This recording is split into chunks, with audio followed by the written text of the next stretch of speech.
الرحمن الرحیم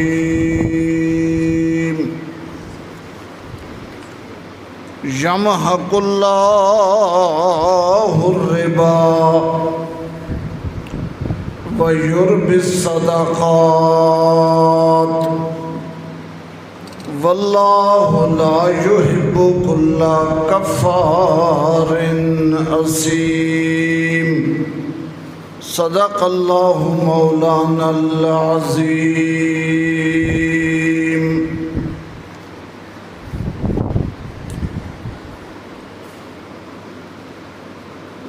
اللہ نے کائنات کا نظام ایسا بنایا ہے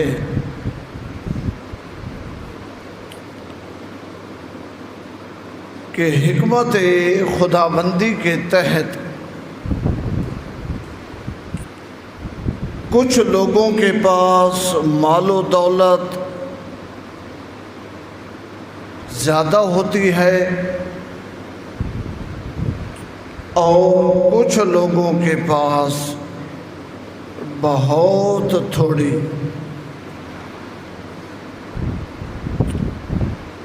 آپ انبیاء کرام کی طرف دیکھیں،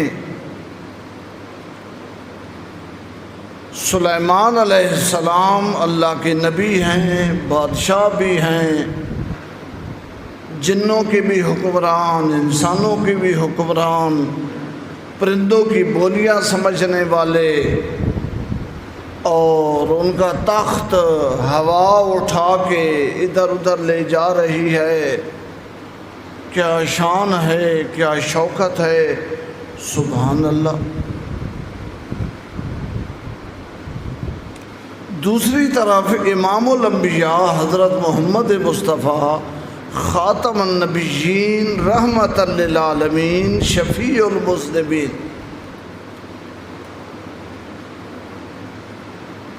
زندگی کے آخری دن ہیں، کوئی مہمان آ گیا ہے اور 9 ازواج ہیں نکاح میں، 9 بیویاں۔ مہمان کے لیے 2 روٹیاں چاہیے، گندم کی نہیں، جو کی، لیکن 9 کے 9 گھروں سے جواب آیا کہ کچھ نہیں، کوئی شے نہیں گھر میں۔ حضرت بلال رضی اللہ عنہ کو آپ نے ایک یہودی دکاندار کے پاس بھیجا کہ 2 کلو جو سے ادھارے لے آؤ۔ بلال گئے اور اس یہودی نے انکار کر دیا، ادھار میں نہیں دیتا۔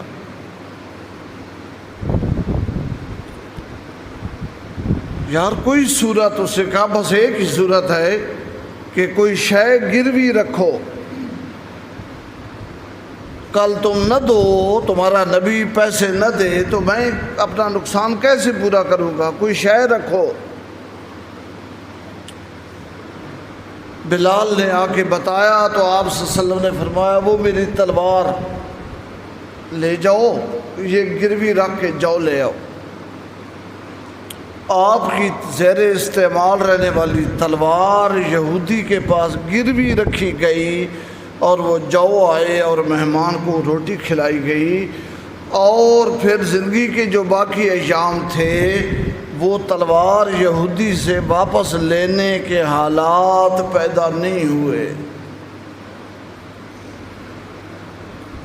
آپ کی وفات کے بعد صحابہ نے وہ پیسے اس کو دیے اور آپ صلی اللہ علیہ وسلم کی وہ تلوار صحابہ نے واپس منگوائی۔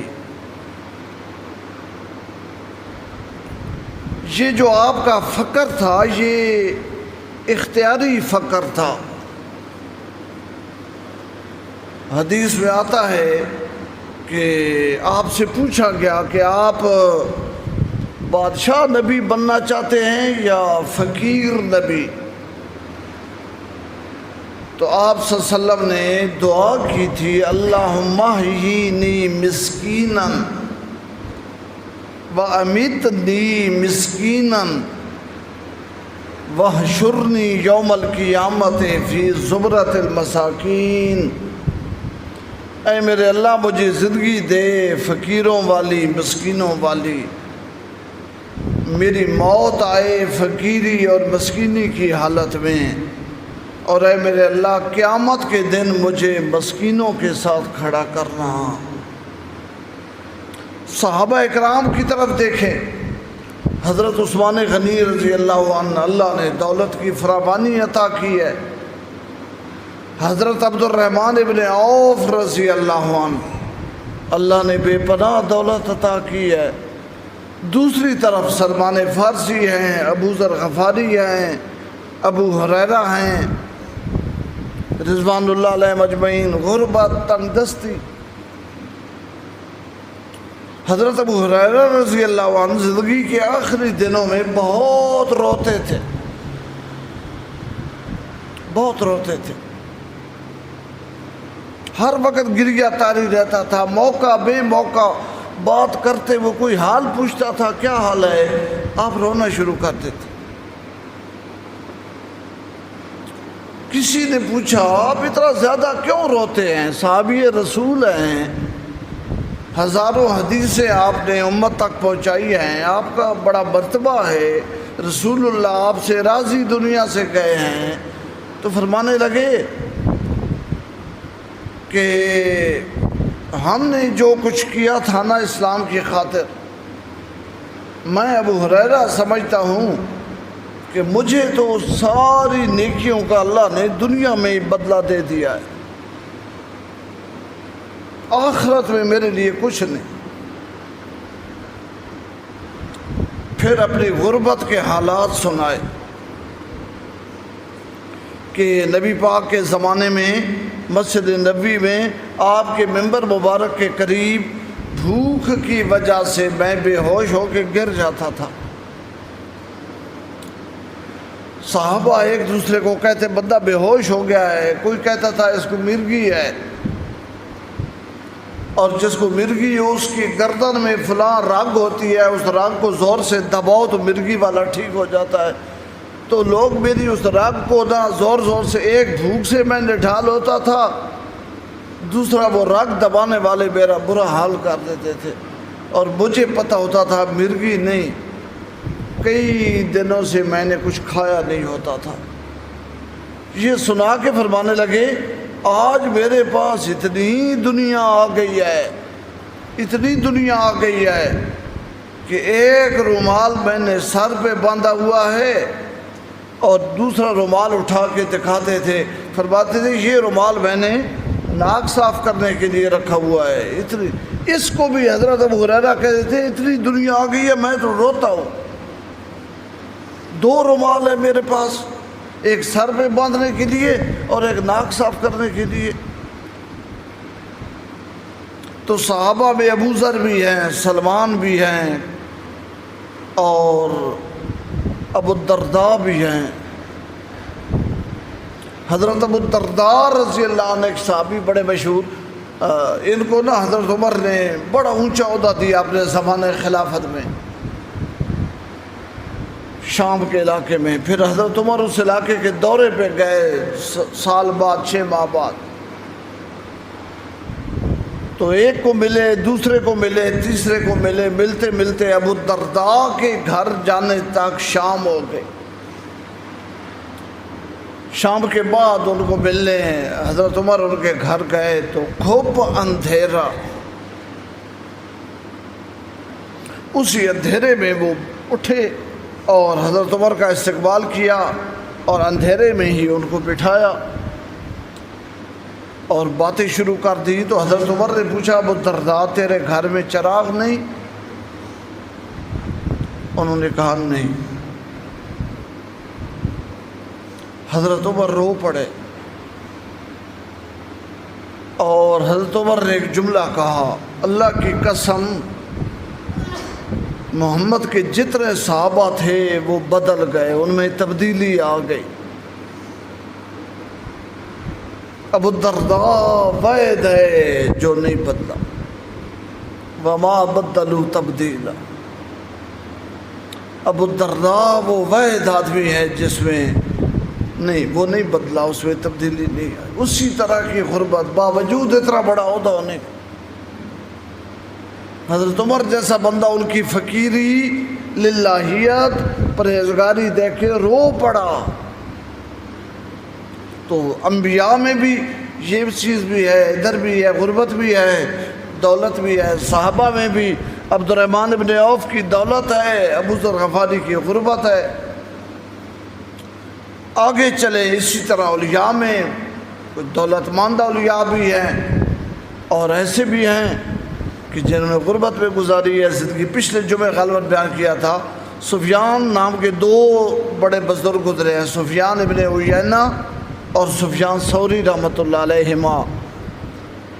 یہ جو سفیان ثوری تھے، یہ جس کمرے میں فوت ہوئے اس کمرے میں سونے کی اینٹیں دیوار کے ساتھ جڑی ہوئی تھی اور چھت تک گئی ہوئی تھی، اور ساتھ ان کی چارپائی تھی جس پر یہ اپنی آخری بیماری گزار رہے تھے۔ شاگرد کچھ پاس بیٹھے تھے، آخری وقت آ گیا۔ سفیان ثوری رحمۃ اللہ علیہ نے اس سونے کی طرف دیکھ کے کہا، لوگوں کا خیال تھا افسوس کریں کہ کاش یہ نہ ہوتا، لیکن انہوں نے اس کے برعکس ایک بات کی۔ سونے کی اینٹیں جو تھی اس طرف دیکھ کے لگے، اے میرے مال، اے میری دولت، شکرن لکا، تیرا بہت بہت شکریہ۔ اے میرے مال، اے میری دولت، شکرن لکا، تیرا بہت بہت شکریہ۔ آگے فرمایا، اگر تو نہ ہوتا تو یہ دنیا دار مجھے ناک پونجنے والے رومال جتنی حیثیت بھی نہ دیتے۔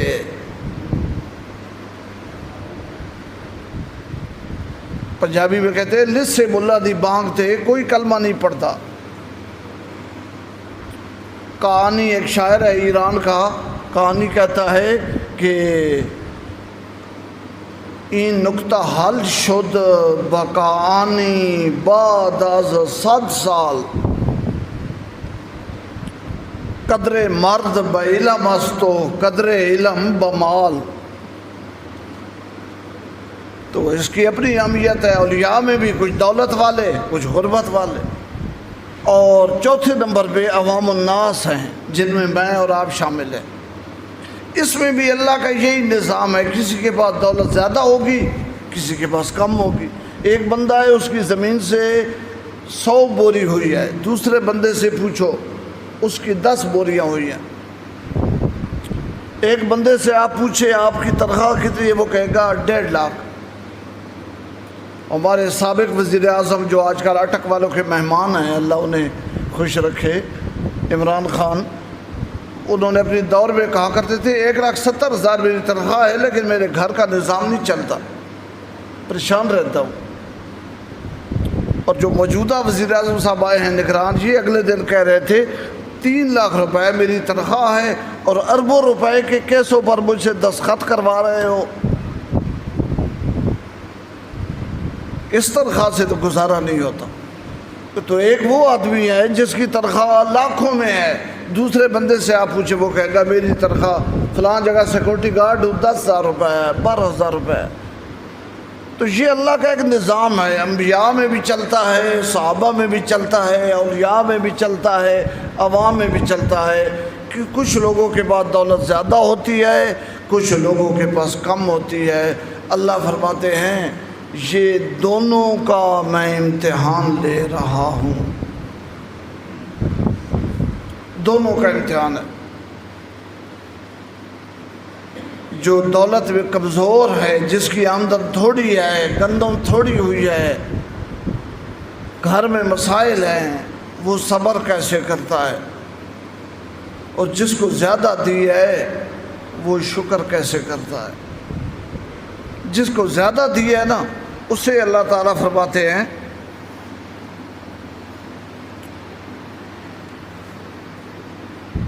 وَمَا تُنْفِقُوا مِنْ خَيْرٍ يُوَفَّ إِلَيْكُمْ وَأَنْتُمْ لَا تُظْلَمُونَ۔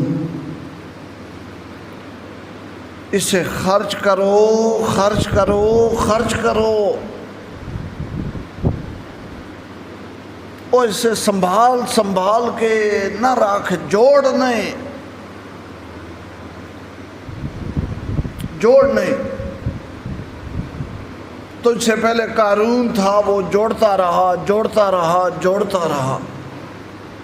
تفاسیر میں لکھا ہوا ہے قارون جو تھا نا، وہ جب روٹی کھاتا تھا، جس پلیٹ میں اس کے لیے سالن ہوتا تھا، ایک دن کہتا تھا سالن ڈالو، اور دوسرے دن بغیر سالن کے وہی پلیٹ مجھے دے دو، اسی میں وہ نوالا پھیرتا رہتا تھا۔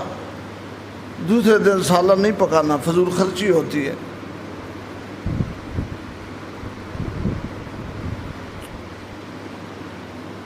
جوڑتا رہتا تھا، نتیجہ کیا نکلا؟ خود بھی زمین میں دھنس گیا، اس کی ساری دولت زمین میں دھنس گئی۔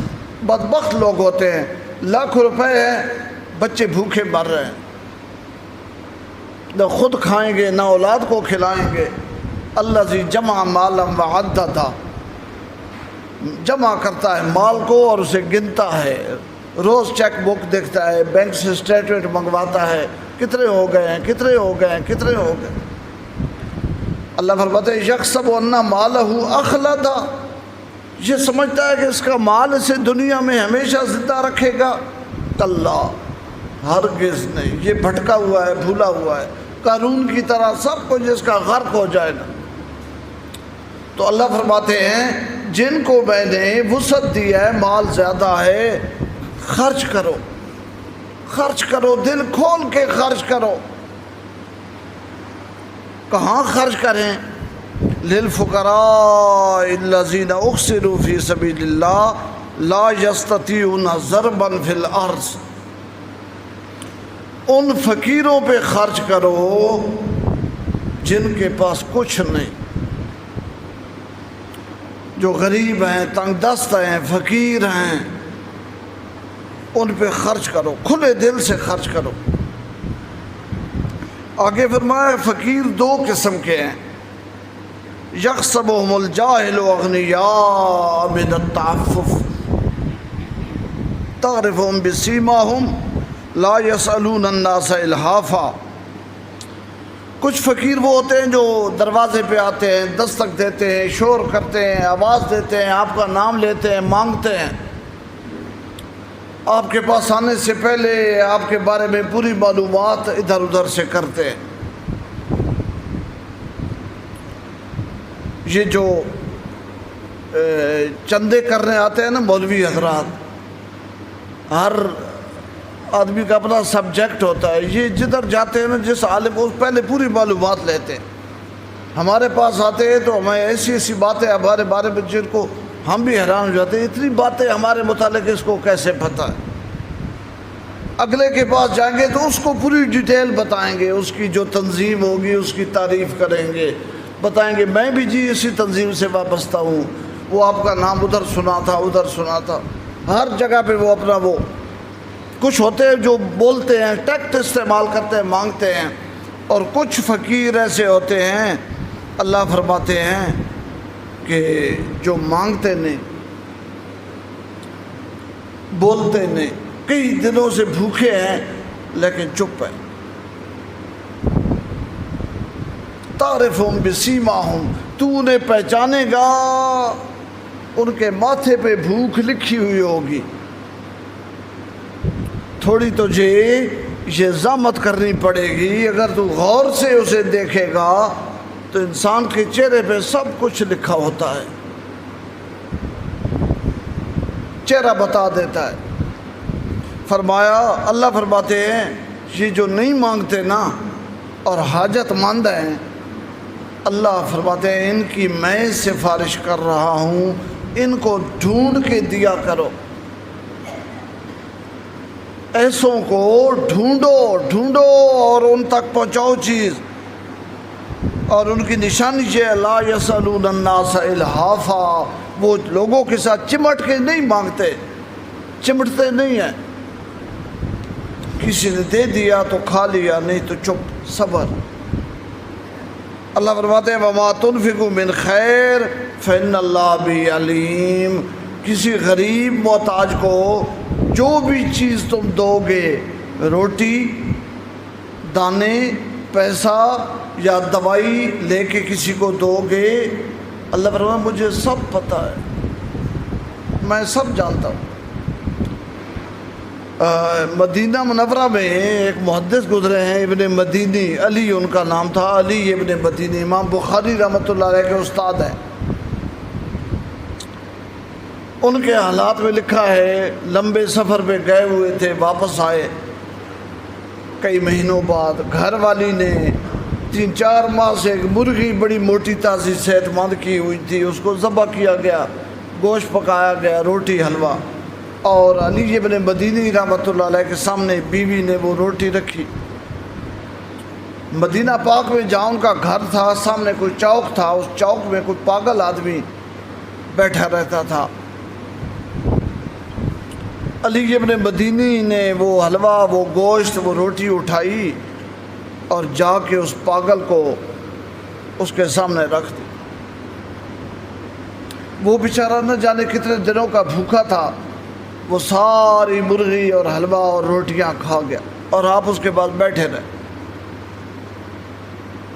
جب برتن خالی ہو گئے تو اٹھا کے گھر لے آئے تو بیوی نے جھگڑا کیا، شور کیا کہ اتنا اچھا سالن اور روٹی آپ ایک ایسے بندے کو کھلائے ہیں جسے پتہ ہی نہیں میں نے گوشت کھایا ہے یا ساگ، اس سے تو پیٹ بھرنا ہے، پاگل نے تو پیٹ بھرنا ہے، آپ مجھے کہتے میں کوئی دال شال پکا کے اس کو دے دیتی، یہ مرغی میں نے 3 مہینوں سے آپ کے لیے رکھی ہوئی تھی اور آپ اس کو کھلائے جسے پتہ ہی نہیں اس سے کیا کھایا ہے۔ علی ابن مدینی رحمۃ اللہ علیہ نے اپنی بیوی سے کہا، او پگلی، میں نے جس کو راضی کرنے کے لیے کھلایا ہے اسے پتہ ہے۔ اللہ فرماتے ہیں فَإِنَّ اللَّهَ بِي عَلِيمٌ، کسی غریب محتاج مسکین کو ایک ٹافی بھی تم نے دی ہے نا، ایک بسکٹ بھی، فَإِنَّ اللَّهَ بِي عَلِيمٌ، وہ لکھا گیا ہے اللہ کے ہاں۔ اور صحیح بخاری شریف کتاب الزکوٰۃ میں یہ روایت ہے، رسول اللہ صلی اللہ علیہ وسلم نے فرمایا ایک آدمی اپنے گھر جا رہا ہے کھجوریں لے کے، بطور مثال اس کے پاس 100 دانہ ہے، 5 کلو کھجور ہے، 10 کلو۔ راستے میں اسے کوئی غریب مسکین یتیم بچہ بچی کوئی نظر آیا تو دل میں خیال آیا میں تو اپنی اولاد کے لیے اتنا کچھ لے جا رہا ہوں، اس کا باپ مر گیا ہے، پتہ نہیں اس کے ہاتھ میں کبھی کسی نے کوئی شے رکھی یا نہیں، ایک دانہ اس نے نکال کے اس مسکین کو دے دیا۔ اس نے بےتابی سے ہاتھ آگے بڑھایا وہ لینے کے لیے، رسول پاک فرماتے ہیں جب تم کھجور کا وہ دانہ یتیم مسکین کے ہاتھ پہ رکھ رہے ہوتے ہو، ان اللہ یتقبلھا بیمینہ، عرش پہ اس وقت اللہ تعالیٰ اپنا دایاں ہاتھ آگے کر لیتے ہیں، زمین پہ اس بندے نے ہاتھ کیا ہوا ہے اور عرش پہ اللہ تعالیٰ نے اپنا ہاتھ جیسا اللہ کی شایان شان ہے اللہ اسے اٹھا لیتے ہیں، قبول فرما لیتے ہیں دائیں ہاتھ سے۔ اور پھر نبی علیہ السلام نے فرمایا ثم یربیھا، اللہ تعالیٰ پھر اس دانے کو بڑھاتے رہتے ہیں، بڑھاتے رہتے ہیں، بڑھاتے رہتے ہیں، بڑھاتے رہتے ہیں، وہ موٹا ہوتا رہتا ہے، ہوتا رہتا ہے، ہوتا رہتا ہے۔ زمینداروں کو سمجھانے کے لیے نبی پاک نے فرمایا جیسا تم میں سے کسی آدمی کی گھوڑی بچہ دے، گھوڑی کا مالک اس بچے کو کھلاتا ہے، دوڑاتا ہے، وہ بڑا ہوتا ہے، اچھلتا کودتا ہے، مالک خوش ہوتا ہے، اسی طرح جب وہ کھجور کا دانہ بڑا ہوتا ہے تو اللہ خوش ہوتا ہے۔ قیامت کے دن یہ صدقہ دینے والا جب جائے گا اللہ فرمائیں گے میرے فرشتوں وہ دانہ لے آؤ کھجور والا، وہ جب پلڑے میں رکھا جائے گا تو رسول پاک نے فرمایا مثل الجبل، وہ پہاڑ جتنا ہو چکا ہوگا، اور جس کے نیکیوں والے پلڑے میں پہاڑ رکھ دیا گیا ہے سبحان اللہ اس کا پلڑا کیوں نہ وزنی ہوگا۔ اللہ فرماتے ہیں میں نے کسی کو غریب بنایا ہے، تجھے امیر بنایا ہے، یہ دولت رہ جائے گی، قبر میں ساتھ نہیں جاتی، کفن جو ہوتا ہے اس کی جیب نہیں ہوتی۔ اب موقع ہے اللہ کے نام پہ خرچ کر۔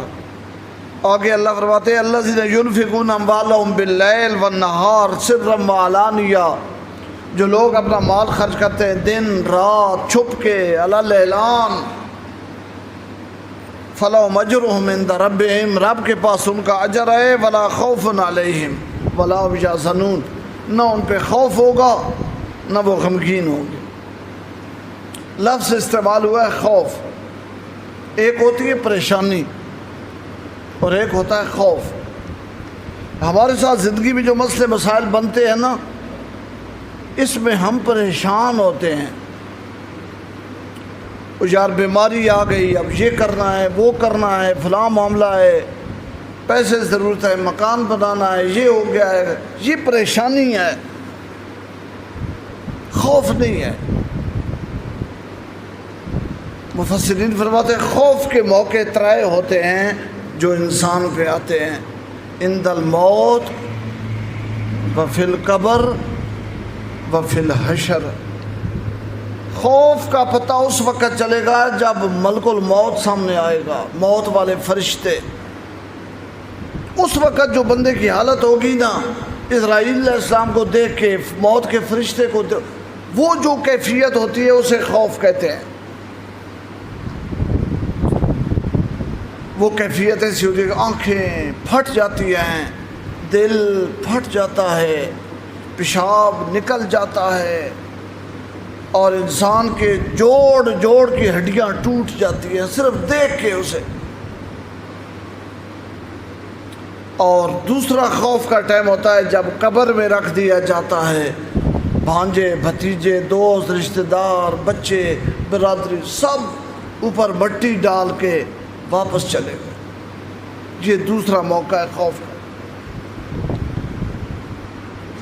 کل تک بادشاہ تھا، خان تھا، چودھری تھا، استاد تھا، باپ تھا، بزرگ تھا، مرشد تھا، آج کوئی بھی نہیں جو رات ادھر گزارے قبر میں۔ کسی کو کہیں ایک رات 20 لاکھ روپے دوں گا، ہمارا بابا فوت ہو گیا ہے آج کی رات، نہیں 20 کروڑ بھی دو تو کوئی نہیں رہتا، بیٹا نہیں رہتا اور کون رہتا ہے، ماں کے ساتھ بیٹی نہیں سوتی اور کون جاتا ہے۔ یہ خوف کا ٹائم ہوتا ہے دوسرا۔ اور تیسرا خوف کا وقت ہوگا قیامت والے دن، حشر کے میدان، پتہ نہیں اب کیا بنتا ہے میرا، پتہ نہیں اب کیا بنتا ہے۔ اللہ فرماتے ہیں جو اللہ کا دیا ہوا مال، حلال مال، اللہ کی رضا کے لیے چھپ کر صدقہ دیتے ہیں اور پھر لوگوں کو نہیں بتاتے، بہانے سے اپنی نیکی ظاہر نہیں کرتے۔ مولانا اشرف علی تھانوی رحمۃ اللہ علیہ ایک مرید کے گھر گئے روٹی کھانے، اسے دعوت کی، مرید اپنے بچے کو لگا بھائی حضرت کے لیے اس جگ میں پانی لے کے آؤ جو میں تیسرے حج کے موقع پر مدینہ سے لایا تھا۔ حضرت تھانوی کھانا چھوڑ کے اٹھ گئے، فرمایا اس میں مدینے کا اور حج کا ذکر کرنے کی کیا ضرورت تھی؟ ابھی تک تمہارے اندر سے ریاکاری نہیں نکلی ظالم؟ کب سے آ رہے ہو، ذکر کر رہے ہو اور قبر میں ٹانگے ہیں، اور میں جب حج پہ تیسری دفعہ گیا تھا اور میں مدینے سے جگ لایا تھا۔ بہانے سے لوگ، تو اللہ فرماتے ہیں جو چھپ کے دیتے ہیں نا، میں انہیں گارنٹی دیتا ہوں ان پر نہ موت کے وقت خوف ہوگا، نہ قبر میں، نہ قیامت کے دن، ولا هم یحزنون، اور وہ غمگین بھی نہیں ہوں گے۔ اندازہ لگاؤ کتنا نفع کا سودا ہے، کتنا نفع کا سودا ہے۔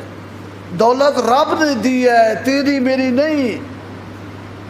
جو 100 بوری ہوئی ہے وہ اللہ نے کی ہے، میرا تیرا کوئی کمال نہیں۔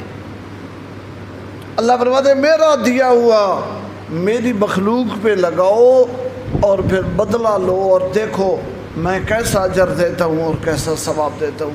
خوش نصیب ہے جو اس بات کو سمجھ گیا، بدبخت ہے جسے اللہ کی باتیں سمجھ نہ آئیں۔